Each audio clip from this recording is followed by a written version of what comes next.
اعوذ باللہ من الشیطان اللعین الرجیم بسم اللہ الرحمن الرحیم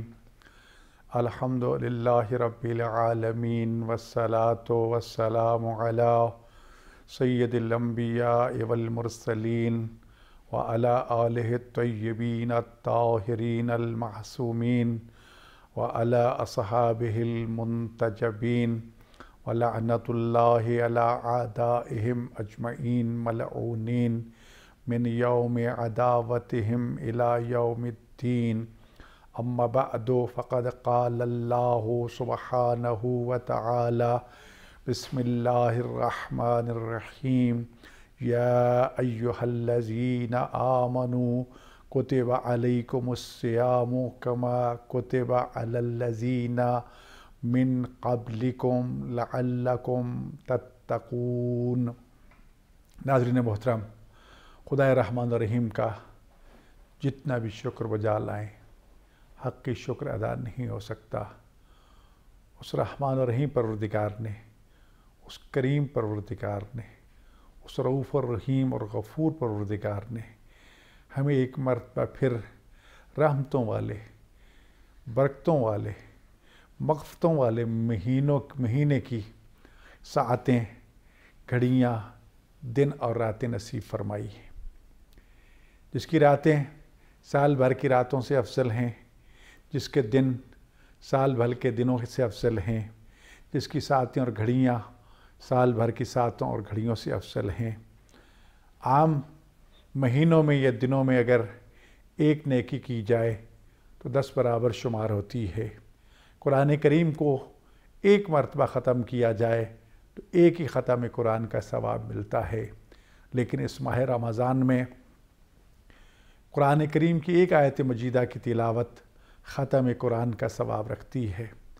اس ماہ رمضان میں ایک نیکی کا بدلہ 10 نہیں، 100 نہیں، 700 عطا کرتا ہے اللہ تعالیٰ۔ اور روزہ کی نیکی جو ہے وہ تو اتنی عظیم نیکی ہے کہ جس کے لیے خالق اپنے کرامن کاتبین فرشتوں کو حکم دیتا ہے کہ میرے بندو تم ہٹ جاؤ، اب میں جانوں اور میرا بندہ جانے، الصوم لی وانا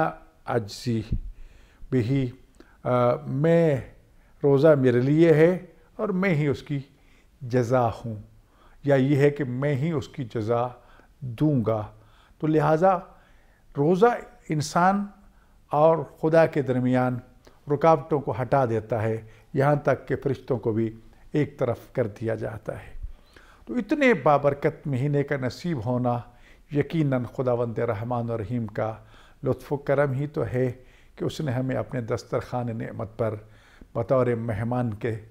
دعوت دی ہے، اور آج ہم اس دسترخوان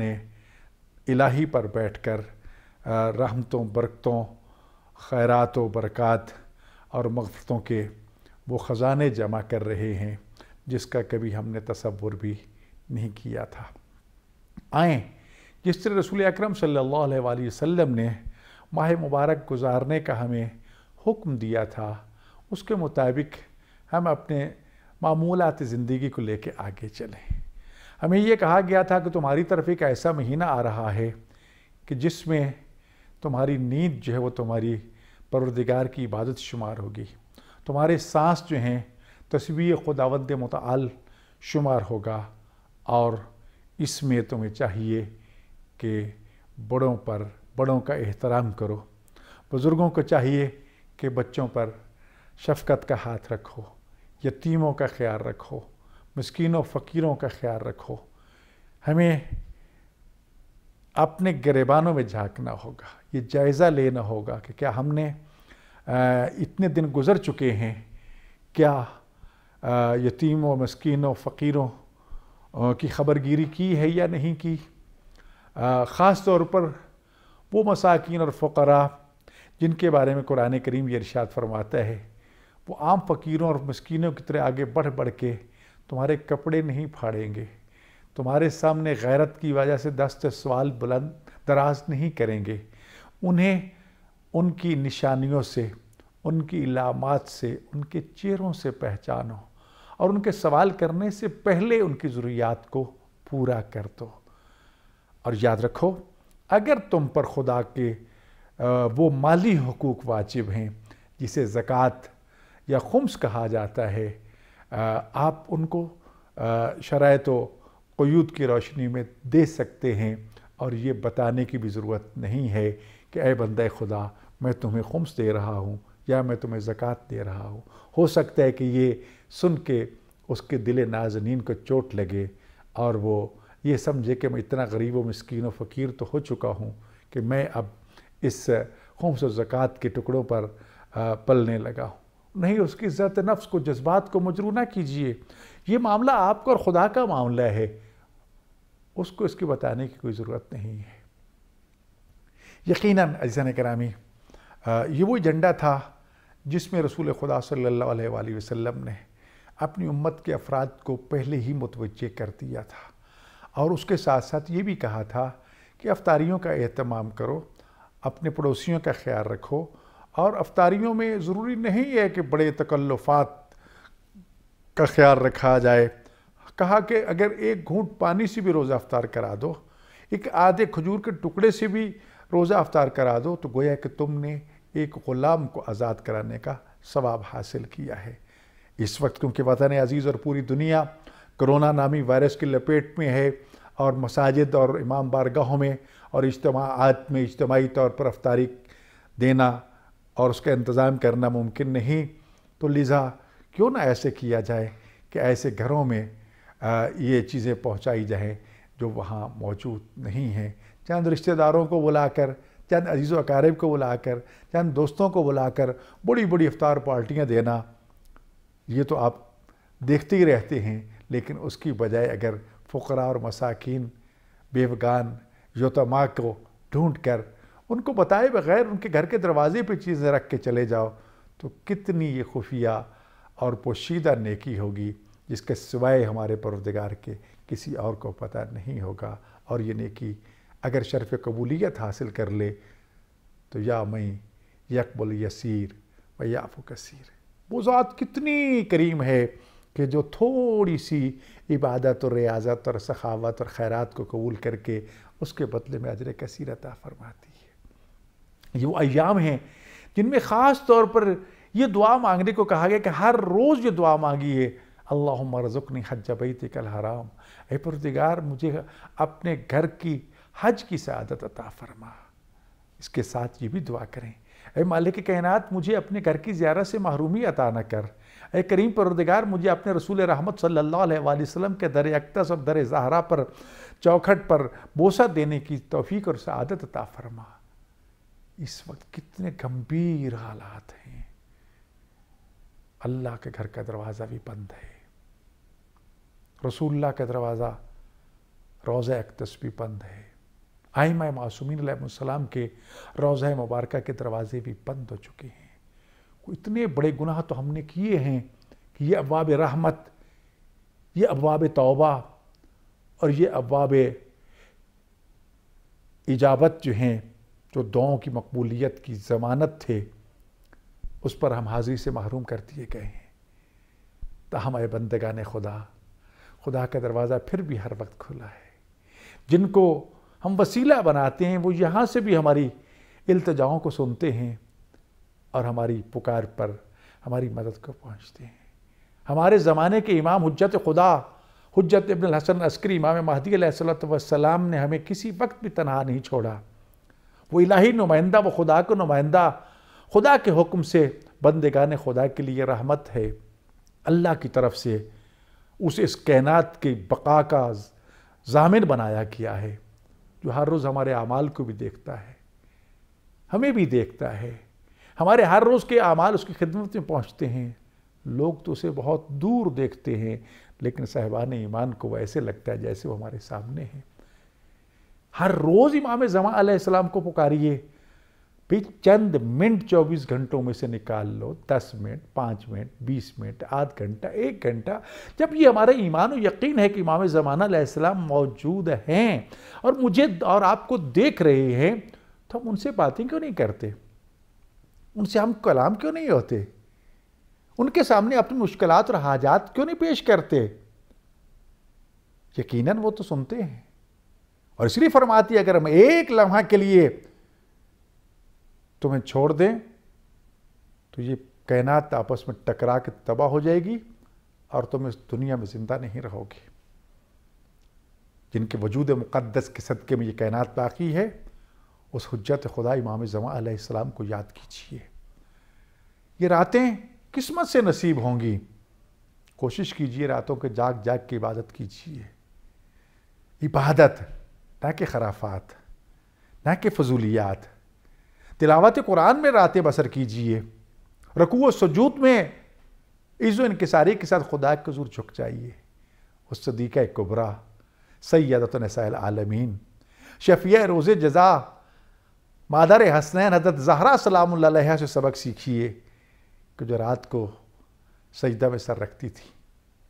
اور سفیدہ سحر طلوع ہو جاتا تھا اور سجدہ مکمل نہیں ہوتا تھا۔ میرے اللہ، تیری رات اتنی چھوٹی ہے کہ میں ایک سجدہ بھی مکمل نہیں کر سکی۔ رسول خدا صلی اللہ علیہ وسلم نے اسی لیے خاص طور پر یہ حکم دیا تھا کہ تمہاری پشتوں پر گناہوں کی گٹھلیاں لدی ہوئی ہیں، سال بھر کے جتنے گناہ ہیں وہ بنڈلوں کی صورت میں، گٹھلیوں کی صورت میں ہماری پشتوں پر ہیں، اور انہوں نے ہمیں جھکا رکھا ہے۔ وہ ایک ہی صورت ہے کہ وہ ہماری پشت سے دور جا کے رہیں۔ رسول اللہ فرماتے ہیں لمبے لمبے سجدے کیجیے، خدا کے حضور سجدہ ریز ہو کر گڑ گڑا کے رو رو کے اپنی عاجزی، بے بسی، بے کسی کا اعتراف کر کے، اپنے گناہوں کا اعتراف کر کے اس سے معافی طلب کیجیے۔ وہ غفور الرحیم ہے، وہ ستار العیوب ہے، وہ بڑا ہی مہمان نواز ہے، کریم مہمان نواز، اپنے مہمانوں کی عزت کرنا جانتا ہے۔ یقیناً ان گناہوں سے ہمیں نجات مل سکتی ہے۔ اگر وہ گناہ بخشے گئے تو پھر ابواب توبہ بھی کھل جائیں گے، ابواب رحمت بھی کھل جائیں گے، رزق کے دروازے بھی کھل جائیں گے، عزت و آبرو بھی بڑھ جائے گی۔ یقیناً راہ ہدایت پہ ہم گامزن ہیں، ہمیں ثبات قدم مل جائے گا۔ شیطان جو ہمیں گمراہ کرنا چاہتا اور ہمارے راستے میں بیٹھا، خدا کے مقابلے میں یہ ضد لگا کے بیٹھا ہے کہ میں تیرے بندوں کو تیرے راستے سے ہٹاؤں گا، ہاں اگر کوئی میری بات نہیں مانے گا تو وہ تیرے مخلص بندے ہوں گے،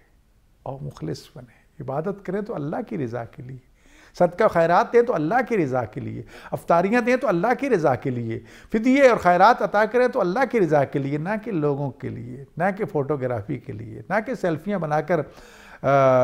نیٹ پہ ڈالنے کے لیے۔ نہیں، خدا کے فرشتے سیلفیاں بنا رہے ہیں تمہاری، وہ تمہاری ویڈیو بنا رہے ہیں، وہ تمہارے ایک ایک عمل کو اس طرح محفوظ کر رہے ہیں کہ تم روزی قیامت انکار ہی نہیں کر سکو گے۔ اور پھر اس پر مستزاد یہ کہ ہمارے اعضاء و جوارے، آنکھ، زبان، کان، ناک، ہاتھ، پاؤں، یہ خود گواہ بن جائیں گے، ہمارے خلاف گواہی دیں گے۔ انسان کہے کہ وہ تمہیں سردی گرمی سے بچانے کے لیے میں نے کیا کچھ کیا، تم میرے نہیں تھے، کہا کس نے کہا تک ہم تیرے تھے، ہم تو تیرے پاس اللہ کی امانت تھے۔ اِنَّ لِلَّهِ وَإِنَّا إِلَيْهِ رَاجِعُونَ کا مطلب یہی ہے۔ ناظرین محترم، آئے ماہ رمضان کی خیرات و برکات کو لمحہ بلمحہ سمیٹنے کی کوشش کریں۔ اللہ نے صاحبان ایمان کو مخاطب کیا ہے، مسلمانوں کو مخاطب نہیں کیا۔ یا ایھا الناس یہاں نہیں کہا، یا ایھا الذین آمنوا، وہ میرے پیارو، کتنے پیار محبت سے اللہ تمہیں بلا رہا ہے۔ میرے اللہ ہم تیرے نافرمان ہیں، ہمیں ڈر لگتا ہے، تیرے احکام کی ہم نے خلاف ورزی کی ہے، تو مالک ہے، تیرے قہر و غضب سے ڈر لگتا ہے۔ فرماتا ہے کوئی بات نہیں، میں نے ماہ رمضان کا پہلا عشرہ ہی عشرہ رحمت بنایا ہے، میری تو رحمت کے دروازے کھلے ہیں، آؤ کھلے ہیں، کوئی رکاوٹ نہیں ہے، آ جاؤ، کوئی پہرے دار نہیں ہے، آؤ تو صحیح۔ اور جب انسان اس کریم پروردگار کے دسترخوان پہ پہنچ جاتا ہے، وہ کتنا شریف ہے، کتنا کریم ہے، کتنا رحمان و رحیم ہے، کہتا ہے کوئی بات نہیں، آ تو گیا ہے نا جی، تو وہ پھر خالی نہیں لوٹاتا،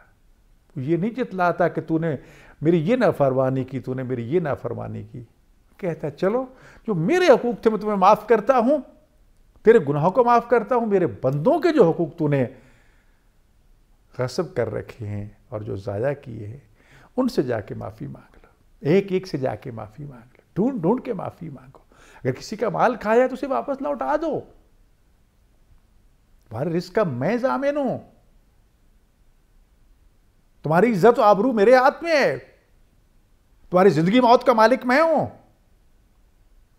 اس کو واپس لوٹا دو، تم بھوکے نہیں مرو گے۔ جس دن کی تمہیں میں زندگی دوں گا اس کا رزق پہلے تمہیں عطا کر دوں گا،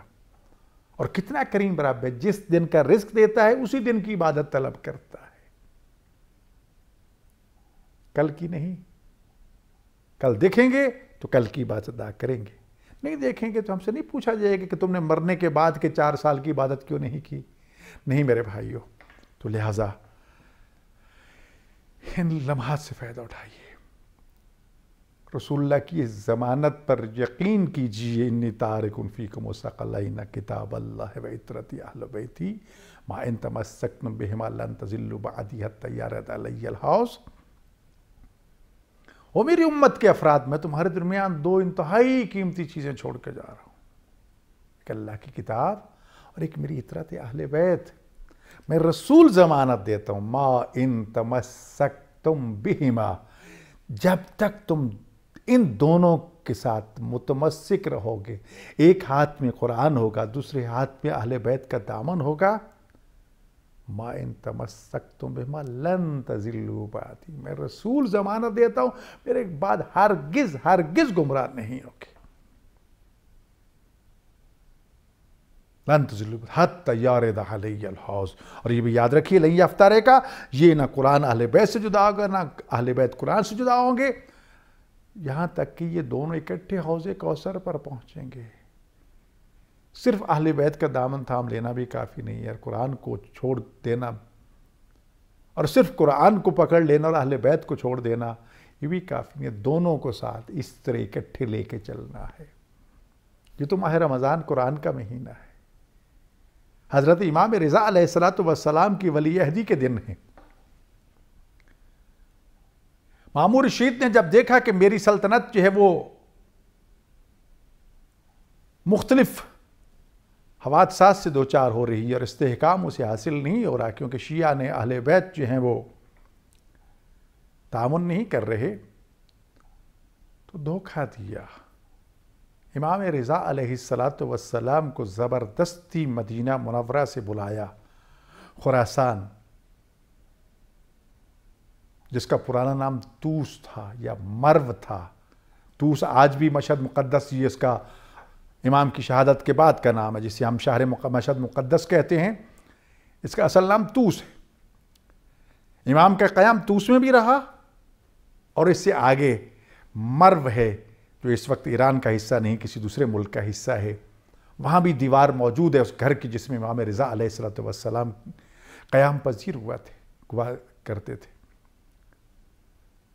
شہر مقدس مشہد سے آپ باہر جائیں خواجہ ربیع کی طرف، فردوسی کی طرف، تو وہاں پر وہ دیوار طوس کے آثار بھی آثار قدیمہ موجود ہیں۔ وہاں پر بلایا اور زبردستی بلایا، امام خوشی سے نہیں گئے تھے، یہ وہ واحد مظلوم امام تھے امام رضا علیہ السلام کہ جب مدینہ منورہ سے مامون رشید کے فوجی آپ کو زبردستی لینے کے لیے گئے کہ خلیفہ نے آپ کو بلایا ہے اور آپ کو مسند ولایت جو ہے وہ دینا چاہتا ہے اور اپنا ولی عہد بنانا چاہتا ہے، تو امام رضا علیہ السلام نے اپنے تمام اہل خانہ کو بلا کر انہیں حکم دیا تھا کہ میں اس سفر سے واپس نہیں آؤں گا، میری اور آپ کی یہ آخری ملاقات ہے، مجھ پہ ماتم کیجئے، گریہ کیجئے، صرف دین کی بقا کی خاطر۔ فرزند رسول اپنے نانا کی قبر کو چھوڑ کر، اپنی جدہ زہرا کی قبر کو چھوڑ کر، مدینہ منورہ کو چھوڑ کر خراسان کی طرف چل پڑا تھا۔ پورے راستے میں امام رضا علیہ السلام اپنے نانا کے دین کا پیغام پہنچاتے رہے، مختلف شہروں میں، مختلف بستیوں میں شان و شوکت سے استقبال ہوا۔ نیشا پور کا استقبال تو دنیا آج تک یاد رکھے ہوئے ہے، جو علماء کا شہر تھا، فقہاء کا شہر تھا، محدثین کا شہر تھا۔ ہزاروں محدثین نے آپ کا استقبال کیا تھا، چہرہ امامت پہ نقاب ڈالے ہوئے تھے، اپنے کھچر پہ سوار تھے، خرامہ خرامہ چل رہے تھے کہ اہل نیشا پور کے علماء نے درخواست کی کہ ہمیں اپنے آباء و اجداد کے سلسلہ روایت سے کوئی حدیث سناؤ، تو امام نے 2 حدیثوں کا انتخاب کیا تھا۔ فرمایا تھا کہ مجھ سے میرے بابا امام موسیٰ کاظم علیہ السلام نے بیان فرمایا، ان سے ان کے بابا امام جعفر صادق علیہ السلام نے ذکر کیا، اور انہیں ان کے بابا حضرت امام محمد باقر علیہ السلام نے بتایا، ان کو ان کے بابا امام زین العابدین علیہ السلام نے بتایا، اور امام زین العابدین علیہ السلام کو ان کے بابا امام حسین علیہ السلام نے خبر دی، اور امام حسین علیہ السلام کو ان کے بھائی امام حسن مجتبیٰ نے خبر دی، اور امام حسن مجتبیٰ علیہ السلام کو ان کے بابا علی ابن ابی طالب علیہ السلام نے یہ خبر پہنچائی۔ علی ابن ابی طالب علیہ السلام ارشاد فرماتے ہیں کہ مجھے رسول خدا صلی اللہ علیہ وسلم نے یہ بتایا تھا کہ اے علی، جبرائیل اللہ کی طرف سے وہی لے کر میرے پاس آئے تھے، اور اللہ کا یہ پیغام پہنچایا تھا کہ اے میرے مصطفیٰ، کلمۃ لا الہ الا اللہ حسنی، کلمہ توحید لا الہ الا اللہ جو یہ میرا قلعہ ہے، پس جس کسی نے کلمہ توحید پڑھ لیا، لا الہ الا اللہ کو دل و جان سے مان لیا، وہ میرے قلعہ میں داخل ہوگا، اور جو میرے قلعے میں داخل ہو گیا امن من عذابی، میرے عذاب سے بچ گیا۔ فرزند رسول نے یہ حدیث بیان کی، لوگ بڑے خوش ہوئے کہ واہ، صرف لا الہ الا اللہ، لا الہ الا اللہ، لا الہ الا اللہ، لا الہ الا اللہ پڑھنے سے عذاب الہی سے بچ جائیں گے۔ چہروں کے تیور دیکھ کر فرزند رسول نے فرمایا، او میرے نانا کی امت، میرے نانا کا کلمہ پڑھنے والوں، خالی لا الہ الا اللہ کو کافی نہ سمجھنا، بشرطہا و شروطہا و انا من شروطہا، اس کلمہ کے ساتھ کچھ شرائط بھی ہیں، جب تک ان شرائط کا پاس نہیں کرو گے اس وقت تک یہ کلمہ تمہیں کوئی فائدہ نہیں پہنچائے گا، اور ان شرائط میں سے ایک شرط میں علی ابن موسیٰ الرضا ہوں، جب تک میری امامت کا اقرار نہیں کرو گے تمہیں کلمہ توحید کوئی فائدہ نہیں پہنچائے گا۔ چہرے جھک گئے، آنکھیں جھک گئی، چہروں پر اداسی چھا گئی۔ امام نے فوراً ایک دوسری حدیث بیان فرما دی، اسی سلسلہ روایت کے ساتھ، جس کو سلسلہ تو ذہب کہا جاتا ہے، یعنی یہ اسماء مقدسہ سونے کے پانی سے لکھے جانے والے ہیں۔ بعض روایات میں یہ ہے کہ 13,000 قلم سونے کے تھے جو لکھ رہے تھے اس حدیث کو، یہ بھی روایات 65,000 کے قریب قلم جو ہے وہ لکھ رہے تھے اس فرمان الہی کو جو حدیث قدسی کہلاتا ہے۔ فرمایا، او نیشا پور کے علماء و محدثین، سنو، مجھ علی ابن موسیٰ الرضا سے، میرے بابا امام موسیٰ کاظم علیہ السلام نے،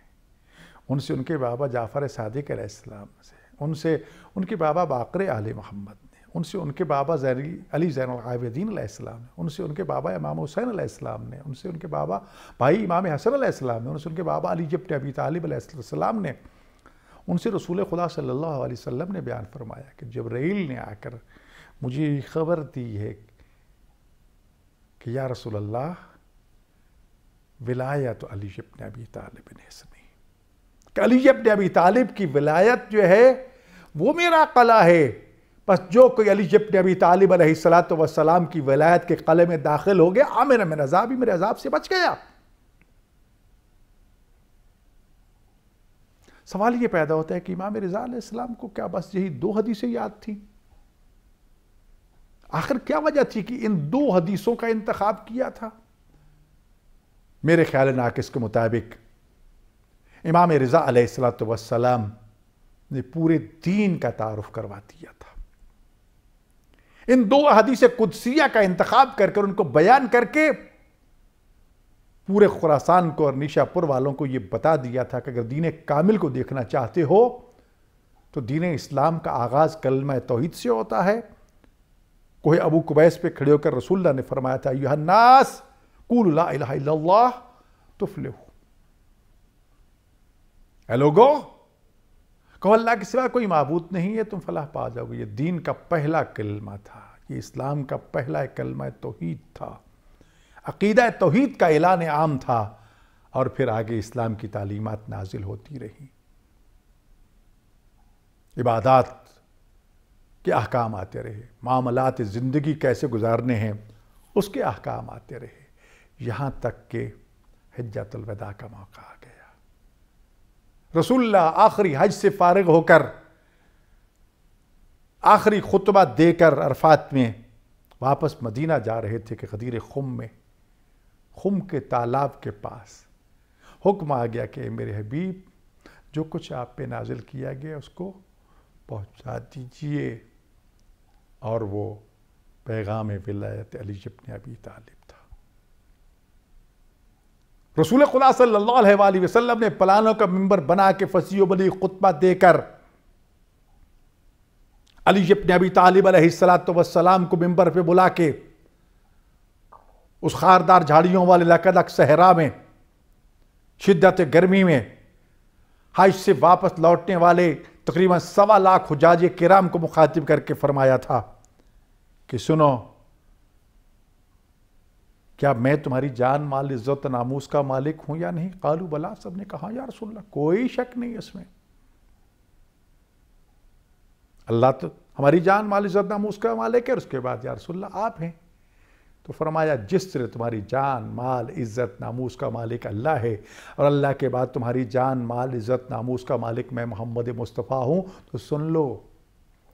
من کنت مولاہ فہذا علی مولاہ. جس کی جان مال عزت ناموس کا میں محمد مصطفیٰ اسی طرح مالک ہوں جس طرح اللہ مالک ہے، تو میرے بعد تمہاری جان مال عزت ناموس کا مالک علی ابن ابی طالب ہے، وہ تمہارے مولا ہیں. اور صرف یہی نہیں، صرف علی تک نہ رہنا، اولاد الطیبین یوم القیامہ، اس علی کی جو طیب و طاہر اولاد ہے جو سلسلہ قیامت تک جاری و ساری رہے گا، اس کے 11 معصوم بیٹے جو امام ہیں، جو میرے خلیفہ ہیں، جو خلیفۃ اللہ ہیں، وہ تمہاری جان مال عزت ناموس کے مالک اور دین الہی کے محافظ ہیں.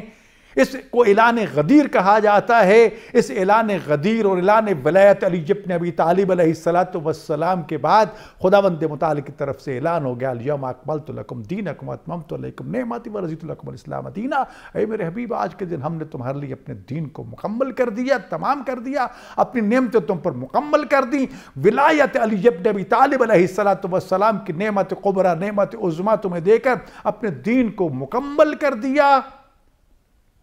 اور جو دی تو چاہتا تھا میں اس دین پہ راضی ہو گیا.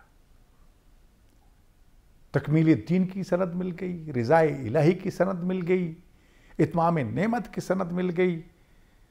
تو وہ دین اسلام جو کلمہ توحید سے شروع ہوا تھا، وہ کلمہ ولایت علی ابن ابی طالب کے اعلان پہ مکمل ہوا. امام رضا علیہ السلام نے اسی دونوں حدیثوں کا انتخاب کر کے یہ پیغام پہنچا دیا، سنو اگر دین اسلام کو کامل صورت میں دیکھنا چاہتے ہو تو اس کا آغاز توحید سے ہو رہا ہے، اور اس کی تکمیل ولایت علی ابن ابی طالب علیہ السلام پہ ہو رہی ہے. اور پھر علی کے بعد یکے بعد دیگر اس کے بیٹے اس دین کے محافظ ہیں. اور اس وقت اس دین کا محافظ، اس کا علمبردار، تمہارا امام، اس کائنات کا خلیفہ، ولی خدا اور نمائندہ مصطفیٰ میں علی ابن موسیٰ الرضا ہوں. امام علیہ السلام تشریف لائے اسی ماہ رمضان میں. مامون رشید نے آپ کو ولی عہد نامزد کیا. چند دن کے بعد اپنے تمام امراء کو، وزیروں کو، مشیروں کو، لشکر کے سپہ سالاروں کو بلا کر امام رضا علیہ السلام کی بیعت کرائی گئی. آپ کے نام کا سکہ جاری ہوا، وہی سکہ جس کو لوگ بڑے تبرک کے طور پر اپنے ساتھ رکھتے تھے سفر میں جاتے وقت، خاص طور پر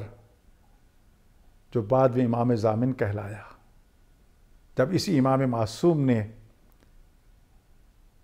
ایک جنگلی ہرنی جو شکار ہو چکی تھی ایک شکاری کے ہاتھوں،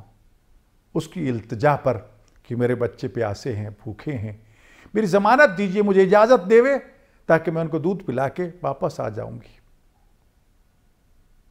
اس شرط پہ شکاری نے اجازت دی تھی، سنو مسافر، اگر یہ جانور واپس نہ آیا تو میں تیری گردن کاٹ دوں گا۔ کہا مجھے منظور ہے۔ حیران ہو گیا، ہاں یہ کون ہے؟ ایک جنگل کے جانور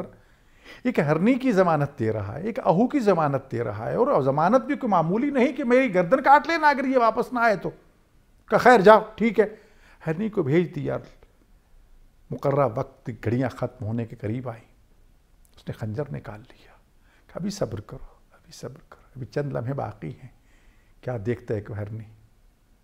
جنگل سے دوڑتی امام کی خدمت میں پہنچتی ہے، قدموں میں سر رکھ کے شکریہ ادا کرتی ہے کہ اے امام وقت، اے امام ضامن، تو نے میری ضمانت دے کے مجھ پر احسان کیا ہے، میرے بچوں پر احسان کیا ہے۔ یہ منظر دیکھ کر وہ شخص آپ کے قدموں میں گر گیا، کہتا ہے مجھے بتا تو ہے کون؟ کہا میں اس وقت کا امام ہوں، حجت خدا ہوں، میں تیرے وقت کا امام علی ابن موسیٰ الرضا ہوں، جس وجہ سے امام کا لقب امام ضامن پڑ گیا تھا۔ اور وہ سکہ جو آپ کے نام کا جاری ہوا، جو آج تک مائیں اپنے بچوں کے بازو پہ باندھ کے جسے امام ضامن کا نام دیتی ہیں تاکہ امام رضا علیہ السلام کے نام کا یہ سکہ اس کے ساتھ رہے گا تو سفر کے حوادثات سے محفوظ رہے گا۔ ناظرین محترم، یہ ماہ رمضان امام رضا علیہ السلام کی اس ضمانت کی توجہ بھی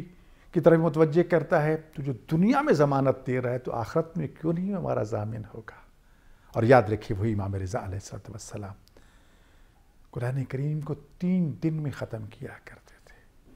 اور بڑے تعجب سے کہا کرتے مجھے قرآن ختم کرنے میں 3 دن لگ جاتے ہیں، ہم جیسے 3 مہینوں میں ختم نہیں کر سکتے۔ امام کہنے 3 دن میں، اور بڑے تعجب سے کہتی اتنی دیر لگتی ہے کہ مجھے 3 دن لگ جاتے ہیں قرآن کریم کو ختم کرنے میں، تلاوت کرنے میں، اور اس لیے کہ میں اس کے ایک ایک کلمہ پہ، ایک ایک آیت پہ، ایک ایک حرف اتنا غور و فکر کرتا ہوں کہ 3 دن صرف ہو جاتے ہیں۔ تو آئیے امام رضا علیہ السلام کے غلام ہو، امام رضا علیہ السلام کے ظاہر ہو، عقیدت مند ہو، ان کی رعایا کے افراد سے میری درخواست ہے قرآن کو پڑھیے۔ صرف تلاوت باعث ثواب ضرور ہے لیکن کافی نہیں، اس کے ترجمہ تفسیر سے آگاہی حاصل کیجیے، غور و فکر کیجیے اس کی آیات میں، اور امام رضا علیہ السلام اور ائمہ معصومین کی فرامین کی روشنی میں کی ہوئی تفسیر کو سامنے رکھنا ہے، تفسیر بالرائے کبھی نہیں کرنا۔ اس لیے معصوم فرماتے ہیں اگر کسی نے اپنی مرضی سے قرآن کی کسی آیت کی تفسیر کر لی اور اتفاقاً وہ فرمان رسول اور معصوم کے مطابق ہو گئی، پھر بھی وہ جہنم میں پھینکا جائے گا، اس لیے کہ اس کی نیت تو یہ نہیں تھی کہ میں امام کے فرمان کے مطابق اور اس کے مطابق رسول اللہ کے فرمان کے مطابق تفسیر کر رہا ہوں، اس نے تو اپنی مرضی کی ہے۔ تو تفسیر بالرائے سے بچنا ہے۔ ایک، روزے کو صحیح روزہ رکھنا ہے، روزہ صرف بھوک پیاس کا نام نہیں ہونا چاہیے، سر سے لے کر پاؤں تک پورے وجود انسان کے ایک حصے کا روزہ ہونا چاہیے، اور عبادات میں مصروف رہیے، راتوں سے فائدہ اٹھائیے، دنوں میں عبادت کیجیے، مخلوق خدا کی خدمت میں بھرپور توجہ دیجیے، حقوق العباد کو کبھی فراموش نہ کیجیے، اور اس وقت جس وبا میں پوری دنیا جس کی لپیٹ میں، دعا کیجیے مالک کائنات صدیقہ کبریٰ فی العالمین شفیع روز جزا جناب زہرا سلام اللہ علیہ، ان کے بابائے نامدار، ان کے شوہر امیر المومنین علی ابن ابی طالب علیہ السلام اور اس کے معصوم فرزندوں کے وسیلہ جلیلہ سے مالک اس وبا کو ہم سے دور فرما اور ہمیں اس کے شر سے محفوظ فرما، ہماری رحمت کے دروازے کھول دے، ہماری مغفرت کے دروازے کھول دے، ہماری خانہ کعبہ مسجد الحرام کے دروازے کھول دے، رسول اللہ کے روضہ اقدس کے دروازے کھول دے، ہمارے معصوم ائمہ کے روضوں کو کھول دے، اور ہمیں ان کی زیارت اور ان کی شفاعت نصیب فرما، اور ہماری عبادات کو قبول فرما لے مالک، قبول فرما لے۔ یقیناً ہم جانتے ہیں تو محتاج نہیں ہے، تجھے اس کی کوئی ضرورت نہیں ہے، ہم اس قابل نہ صحیح، ہمارے اعمال اس قابل نہ صحیح کہ ہم تیری رحمت تک پہنچ سکیں، تیری رحمت اس قابل ہے نا کہ ہم تک پہنچ سکتی ہے۔ اے مالک تجھے واسطہ محمد و آل محمد کا ہماری یہ چھوٹی چھوٹی نیکیوں کو قبول فرما کہ ہمیں اجر کثیر عطا فرما، ہمارے گناہ کبیرہ صغیرہ کو معاف فرما، ہم سب کے خاندان کے دوستوں کے مرحومین کو معاف فرما دے، ان کو اعلیٰ علیین میں مقام بلند و رفیع عطا فرما، اپنے زمانے کے حجت، اپنے ولی، اپنے خلیفہ، ہمارے زمانے کے امام زمان علیہ السلام کو جلد اذن ظہور عطا فرما، ہمیں ان کے اعوان و نصار میں شمار فرما۔ اللہم کن لولیک الحجۃ بن الحسن العسکری صلواتک علیہ وعلی آبائہ فی ہذہ الساعۃ وفی کل ساعہ ولیا وحافظا وقائدا وناصرا ودلیلا وعینا